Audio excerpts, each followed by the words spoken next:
for Tennessee football and the future of where we're going. Welcoming the class of 24, and great day. A lot of those guys are already here, but I want to thank our coaches, our recruiting staff. There's so many people that go into to the work that takes place to sign a class on National Signing Day. Also want to thank all the high school coaches that have been so welcoming to all of us as we've traveled around our footprint and across the country. Coaches have been awesome.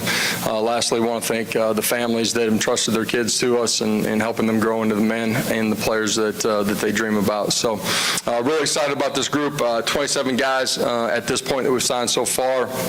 I think 15 of those kids are mid-year that are with us right now, the high school guys. We have a few transfer portal guys that are already here on campus as well. Excited about the group. Love the length, athleticism that we've added.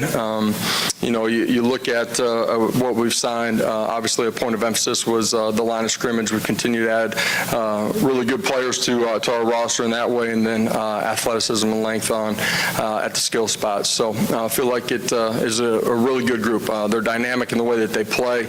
Love the competitive makeup of this group. Some guys that have already shown some leadership traits, and excited to get to work with them whenever they get to campus. So with that, I'll open it up. Questions? Start with Brent, then Wes. Yeah, Coach, kind of big picture recruiting. What are you've been in this business a while. What are the challenges now to recruiting? What are the adjustments that you and your staff have had to make, continue to have to make as the dynamics of recruiting appear to be changing out there? Well, the dynamics are different in that your roster has an opportunity to leave at the end of the year as they look for the right place, right time, right fit for themselves. I think you look at our ability to retain a majority of our roster. You look at the guys that chose to come back for another year, a lot of veteran guys. Some of them had opportunities to move on to the next level, and feel like, the culture, the energy, the ability to develop here, that it was right for them to come back for another year too. So there's a lot of things that go into it. I think the hardest thing in today's landscape is the uncertainty of the numbers. That can be with your entire roster. It can be with position groups. So because of the portal, the recruitment of these guys, and I'm talking about the fact that kids will still be going into the portal here into January. You're constantly evaluating your roster, where you're at, what are the needs that you have.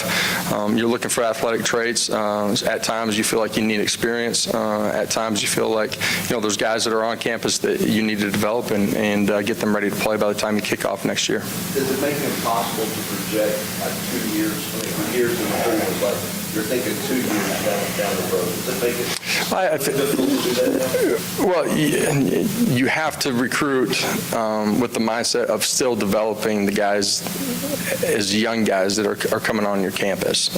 And at the same time, you got to understand that as you recruit during the course of the year, there may be guys that decide to leave your roster. And so your numbers at a certain position can change early and in the middle and at the late part of the season.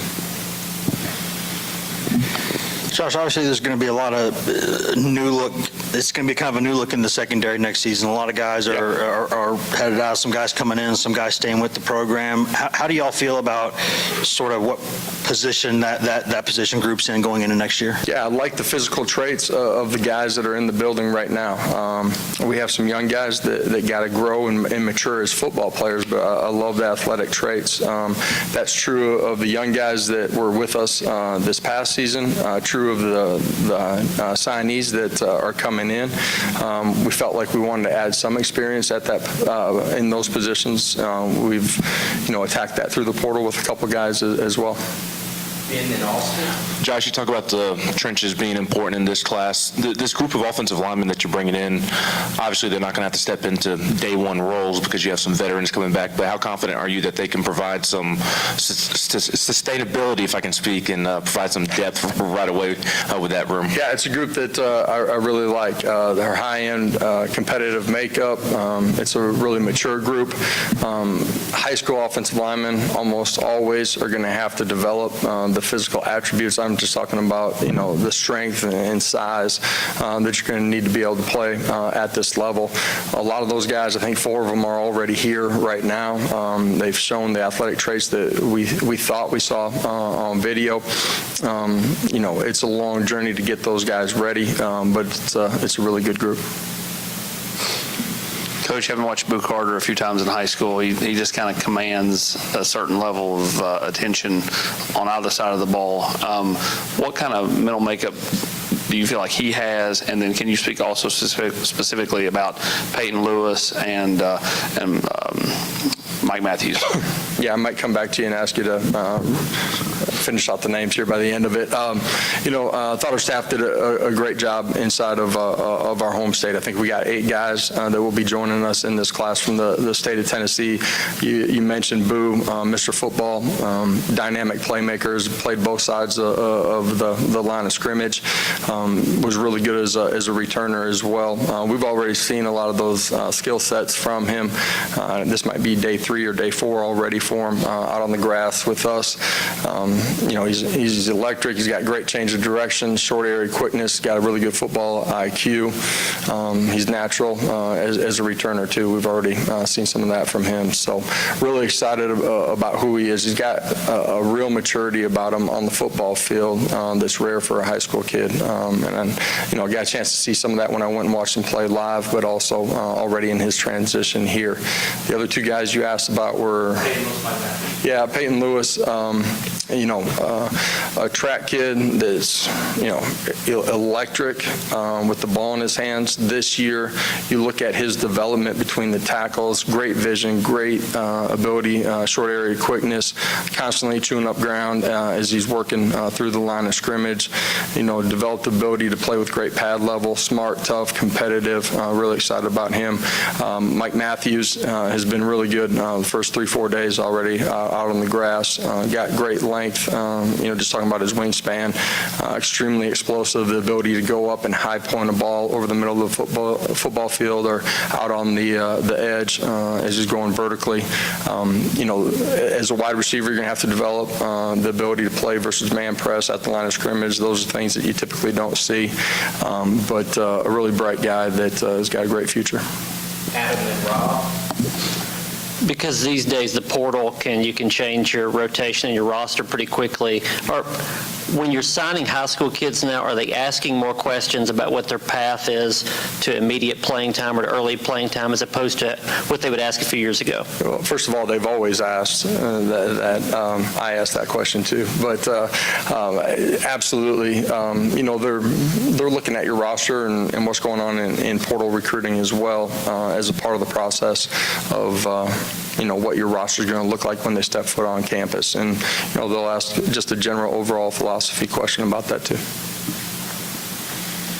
Coach, just this league, and everybody can see on fall Saturdays how competitive this league, but what is it like on the recruiting trail to try and compete and keep up in this league? Yeah, as competitive as it is on the football field, it's even more competitive in recruiting. The time, energy, effort, strain, everybody's working in the same footprint.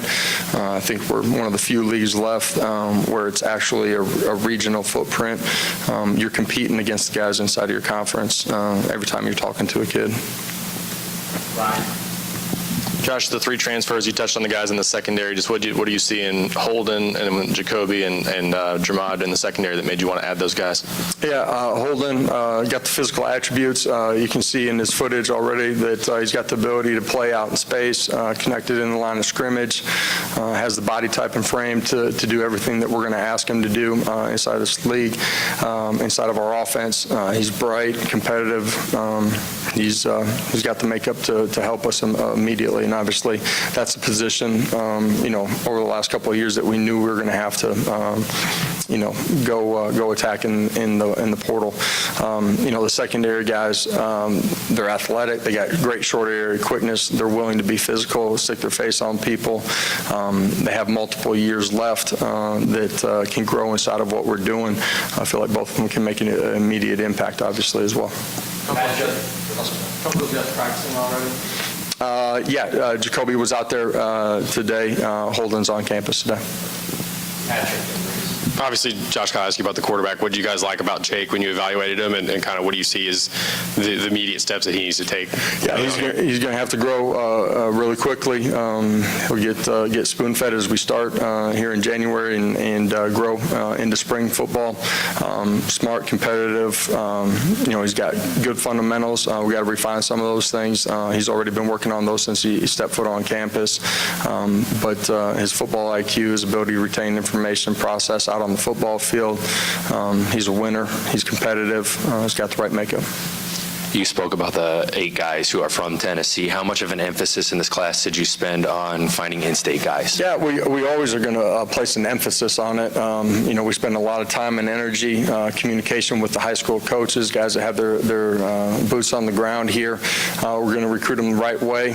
Doesn't mean we'll get every single one of them. Doesn't mean we're going to offer every single one, but we want to make sure that we're very thorough in the evaluation process and, based on where we're at and who they are and what their makeup is it the right fit? Austin and Brent. You talk about going to the portal, but also recognizing you have some young, talented guys that have not found their way to the field yet. How do you balance that? Because when you go to the portal at their position, for them not to kind of get, okay, here comes a guy that could be take my spot. There's a flip side to the coin for sure. Yeah, and then my second question would be, how big will the state of Tennessee be in 2025? Yeah. Again, at the end of the day, you're trying to build your roster to be its best. That's in the immediate, but you also have to have a long-term future of it as well. You got to have kids inside of your program that you're developing physically within your scheme and the culture and leadership that you want inside of your program too. So there's more changes to your program than there used to be in trying to project. I think it was Hubs that asked about that, but at the same time, you got to develop from within it as well. The state of Tennessee is going to be huge for us in this upcoming cycle. It always is, but next year's a great year inside of this. You can already see that with some of the guys that we've evaluated. We've got a great reception from the high school coaches across the state. In the shorter amount of time that we've been here, 3 years, developed really good relationships, rapport. We've had a lot of those coaches here on campus already that share and have an opportunity to come and spend time with our staff to get to know who we are and what we're about. But it's a great year inside of this state. You mentioned to Wes about some of those young defensive backs needing to grow up and mature, which is natural. But with the portal defections that you've had in the secondary, how ready do you feel like those guys are if needed in Orlando? And secondly, how set is your roster as you wrap up here and get ready to go to Orlando in terms of opt-outs, more transfers, guys going to the league, that type of thing? Yeah, I think we're closing in on being more defined on our roster. With the portal dates, nothing is, finalized at this point for any team across the country. And that's your own roster, but it's also guys that become available in the portal. So it's different than National Signing Day used to mean that was the end of kind of the transition of your roster, and your roster was known for the next year. At this point, there's a good percentage that you know about, but there's still going to be opportunities through the portal as we continue to go through the month of January. You look at last year, I think we had, Omar, Gabe Judy, and Keenan Peely that were all added after the bowl game. What about roster set for the bowl game? Yeah. Not additions for next year. I'm talking about the team that you had in November taking them to a bowl game. Are you pretty comfortable with Who's going to be there, who's not, is that set? Yeah, I mean, I feel like we're pretty set on a majority of those guys that will be traveling with us to Orlando. You talked about the young DBs. This is the time of year, 20 years ago, everybody played in the bowl game. There were really no opt-outs at that time. With the NFL, more guys have elected to do that. So, you look over the recent history of bowl games, it provides a great opportunity to the young guys inside of your roster that, may have played sporadically throughout the course of the season on offense and or defense, that get an opportunity to go out and play. And, they get game week preparation. They get a couple extra weeks because of the bowl preparation, but it provides opportunity. And I do feel good about the guys that will be out there in the secondary. Mike Pinwest. Yeah, Josh, with the quarterback position, is that somewhere where ideally you might add a veteran to that mix, or do you feel comfortable if you go into next year with a redshirt freshman and freshman as the two guys? Well, I think quarterback is one of the positions you look across the country. It's hard to have the depth at that position that you historically may have had. We're going to continue to always evaluate. That's true at quarterback, but it's true at every position here as we go through January. Is it hard if you did want to add a portal guy when you've got a guy like Nico, who's the presumed and assumed guy going into next season? Yes, sir, it is. Josh, I guess regardless of position, how much flexibility right now do you think y'all still have with the portal? I know that the number always changes because you got guys that need to make decisions of their own, but I guess first part, how much flexibility do you think you have right now? And two, do you feel good about some of the options that are out there that y'all are talking to? Yeah, I mean, the recruiting process for those guys, some of those guys make quick decisions. Some of those guys you've been in communication with that are already in the portal that, may elect to take a visit in January, or they're nearing the decision process, don't have it finalized by a day like today when I'm speaking in front of you. There's going to be guys that will continue to get into the portal on the back end of some of these bowl games too. That's where it's different than it used to be. Personnel that would become available, you have to constantly monitor and evaluate the player and the person here as you go, through Christmas, through January. Last question. Josh, the tight end position, how important was it to add Cole Harrison and in addition to Holden Stays? And do you now like where you're at numbers-wise with scholarships in that room now? Like the room where we're at right now, you're always going to continue to evaluate every position, like I said, and tight end would continue to be one. Cole was big for us because he's got length, athleticism. As he continues to develop physically, I think his traits are only going to showcase more. He's got really good ball skills. Has to develop in the core. That will happen through fundamentals, but it will happen through the growth on his frame. Thank you. Appreciate it. The real question. Your thoughts on Bill's building look now? Yeah. You will see it. Bill said he's growing his hair out for the bowl game. Let's go for it. Have a great day. Thanks,